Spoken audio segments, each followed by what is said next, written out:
comarca de Betanzos agocha unha historia mineira pouco coñecida, pero chea de curiosidades. Para descubrila un pouco máis, Manuel Fiaño Sánchez e Miguel Galloso Barreiro presentamos nesta edición do Anuario Brigantino un estudo que percorre esa historia, dende finais do século XIX ata mediados do XX. Son anos de transformación profunda. A revolución industrial avanza con forza e a demanda de minerais multiplícase. Galicia, como o resto do Estado, entra nesta dinámica. Por toda a xeografía aparecen solicitudes para abrir novas minas e aproveitar os recursos do subsol. Na comarca de Betanzos, a actividade mineira concéntrase sobre todo na extracción de ferro. Este mineral, esencial para a industria, converte a zona nun punto de interese para empresas e particulares.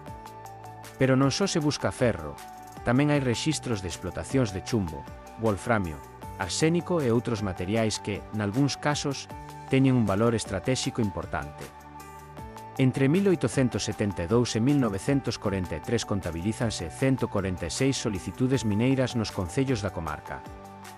100 delas están relacionadas co ferro, o que amosa claramente a importancia deste recurso. O concello de Aranga destaca como máis activo, acumulando o maior número de peticións e proxectos.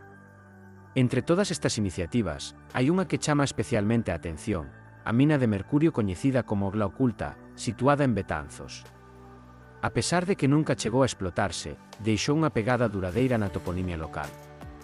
Un exemplo evidente é o nome da igrexa de Santa María do Azougue, que conserva esa referencia ao mercurio, tamén chamado Azougue.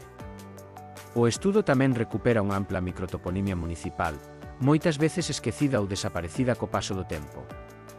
Estes nomes, que un día identificaron montes, leiras, camiños ou pequenas explotacións, axudan a reconstruir a paisaxe histórica da comarca e a comprender mellor como vivían e traballaban as súas xentes. A historia mineira de Betanzos e da súa contorna é, en definitiva, un capítulo que nos permite entender mellor o desenvolvemento económico e social da zona.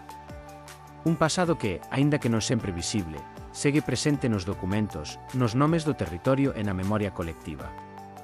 Este percorrido pola minería da comarca convídanos a mirar o noso entorno con outros ollos e a descubrir un legado que forma parte da identidade da nosa terra.